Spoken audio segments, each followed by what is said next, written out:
Hey guys, welcome to my online C. मेरा नाम है देव। आज के इस वीडियो में हम लोग बात करने वाले income tax on the foreign income in India. जी हाँ, तो देखिए अब इंटरनेट का ज़माना है, ऑब्वियसली बात है, और कई लोग जो है इंटरनेट के ऊपर ही अपनी अर्निंग स्टार्ट कर चुके हैं। जी हाँ, तो गाइस इंटरनेट के ऊपर मैक्सिमम लोगों को जो अर्निंग्स मिलती है that is in the dollar. जी हाँ, और ये जो डॉलर की रिसीव होती है या जो पे आपके अकाउंट के अंदर जो क्रेडिट होती है वो बेसिकली सारा पैसा आपका as a foreign income calculate होता है।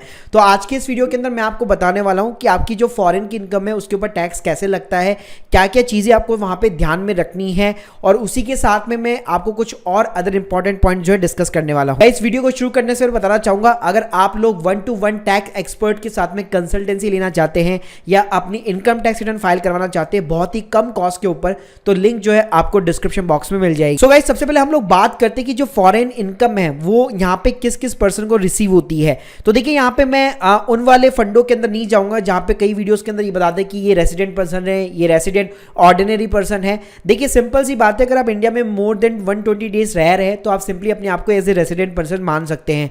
तो गाइस यहाँ पे प्लस मैं आपको एक लिंक भी दे दूंगा जहां से आप लोग चेकआउट कर सकते हैं कि आपका रेजिडेंशियल स्टेटस कौन सा है। तो पहले हम लोग जान लेते हैं कि जो फॉरेन की इनकम है आखिर वो कौन कौन अर्न करता है। तो देखिए इसमें बहुत सारे फ्रीलांसर होते हैं जो अपवर्क पे काम करते हैं, फाइवर जैसी वेबसाइट पे काम करते हैं, फ्रीलांसर वेबसाइट जैसी वेबसाइट पे काम करते हैं, जहां पे वो लोग प्रोजेक्ट जो है कंप्लीट करते हैं और उनके अगेंस्ट में उनको जो भी पेमेंट होती है वो पेपाल के थ्रू यहाँ पे या फिर वायर ट्रांसफर या फिर मान लीजिए डायरेक्ट ईमेल के थ्रू जो भी कॉन्वर्जेशन होती है वहाँ पे एज ए वायर ट्रांसफर उनको यहाँ पे रिसीव होती है। सेकेंड टाइप के गाइस पर्सन होते हैं जिनके पास में कोई भी पेपाल या वायर ट्रांसफर या फिर मान लीजिए कोई भी प्रोडक्ट वो बेसिकली एक्सपोर्ट कर रहे हैं इंडिया से एज ए इंडिविजुअल बेसिस पे और उसके अगेंस्ट में उनको कोई भी डॉलर की इनकम यहाँ पे रिसीव होती है।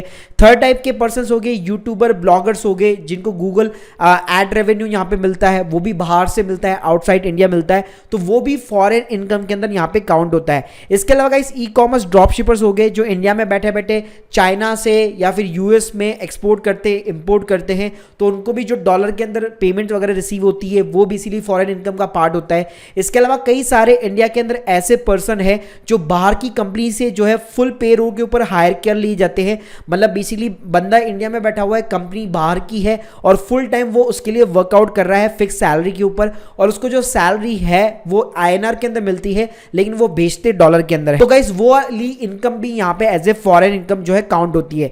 तो गाइस अब बात करते हैं कि यहाँ पे जो फॉरेन या फिर इंडियन इनकम है किन के लिए टैक्सेबल होती है या नहीं होती है। सो गाइस सबसे पहले आपको अपना रेजिडेंशियल स्टेटस चेक करने के लिए आप सिंपली गूगल कर सकते हैं income tax residential status calculator. तो इस टाइप का आपके सामने कैलकुलेटर खुल जाएगा।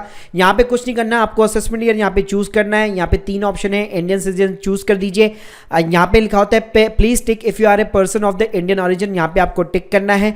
Plus number of the journey during the previous year, मतलब लास्ट जो ईयर था फाइनेंशियल ईयर था उसके अंदर आप जो है कितने दिन इंडिया के अंदर रुके, तो वो आपको डेट बतानी है। अगर ये मोर देन 120 प्लस रहता है तो कोई दिक्कत नहीं, आपका रेजिडेंसी स्टेटस रहता है। सो गाइस इस तरह से आप ये जो चीजें पूछ रहे हैं वो डाल के अपना जो स्टेटस है यहाँ पे चेकआउट कर सकते हैं।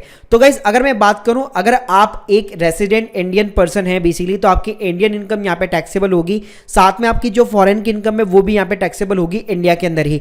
लेकिन अगर मान लीजिए आप एक रेसिडेंट लेकिन नॉट ऑर्डिनरी रेसिडेंट पर्सन है तो आपकी इंडियन इनकम यहाँ पे टैक्सेबल होगी, लेकिन जो फॉरेन की इनकम है वो यहाँ पे इंडिया के अंदर टैक्सेबल नहीं होगी। फॉरेन की इनकम के ऊपर जो भी टैक्स बनेगा वो आपका फॉरेन के अंदर ही बनेगा, वो वहां आपको वहीं पे करना है, इंडिया में पे करने की उसकी नीड नहीं है। इसके अलावा गाइस जो थर्ड कैटेगरी होती है दैट इज द एनआरआई, मतलब नॉन रेसिडेंट पर्सन, तो उनकी जो इंडियन इनकम है वही सिर्फ इंडिया के अंदर टैक्सेबल होगी। जो फॉरेन की इनकम है, जो फॉरेन में वो कमा रहे हैं उसके ऊपर इंडिया के अंदर उनको टैक्स पे नहीं करना है, क्योंकि वो ऑलरेडी जो दूसरी कंट्री है जहां पे कमा रहे हैं वहां पे वो टैक्स पे कर रहे हैं, तो उनको बार बार 2 बार टैक्स पे करने की रिक्वायरमेंट नहीं है। अब गाइस इनकम पे जाने से पहले हम लोग यहाँ पे एक इंपॉर्टेंट फैक्टर को डिस्कस करना चाहेंगे, that is the TCS on the foreign remittance.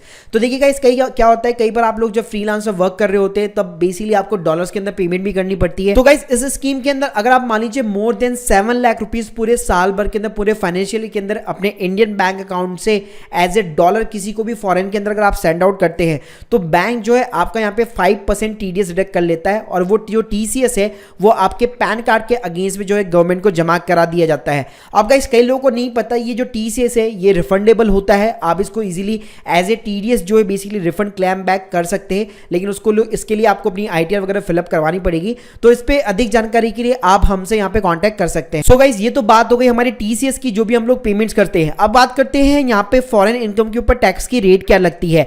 तो जैसे पेमेंट के ऊपर 5% का टीसीएस लगता है, तो इनकम के ऊपर कितना परसेंट लगेगा।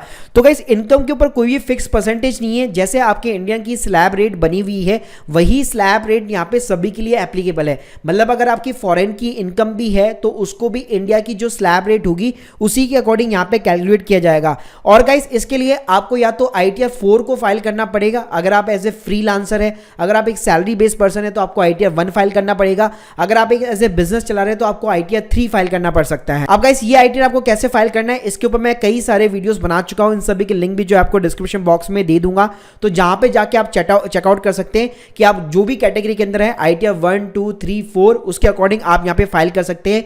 रेट आपके ऊपर जो इंडिया की टैक्स स्लैब रेट है वही यहाँ पे एप्लीकेबल होगी। इसके अलावा गाइस कई बार क्या होता है, जो कई लोग जो अगर फॉरेन की कंट्री से अगर वो इनकम कमा रहे हैं इंडिया के अंदर बैठे बैठे ही, तो बेसिकली कई बार उनको जो टैक्स है फॉरेन की कंट्री के अंदर भी पे करना पड़ता है। तो उस केस में वापस आपको इंडिया के अंदर पे करने की जरूरत नहीं है। अगर उस कंट्री का इंडिया के साथ में टाई अप हो रखा है, उनका एक DTT है, डबल टैक्सेशन अवॉइड एग्रीमेंट अगर हो रखा है, तो आपको इंडिया में वापस टैक्स पे नहीं करना है। आपने जो वहां पे टैक्स पे किया, जैसे अगर मान लीजिए इंडिया US की बात करूं, तो US के अंदर आप जो टैक्स पे कर रहे हैं उसी का आपको इंडिया के अंदर भी यहाँ पे रिबेट मिल जाता है। ये गाइस मैंने आपको एक ओवरऑल समरी बता दी कि किस तरह से आपकी फॉरेन की इनकम के ऊपर कैसे यहाँ पे टैक्स कैलकुलेट होता है।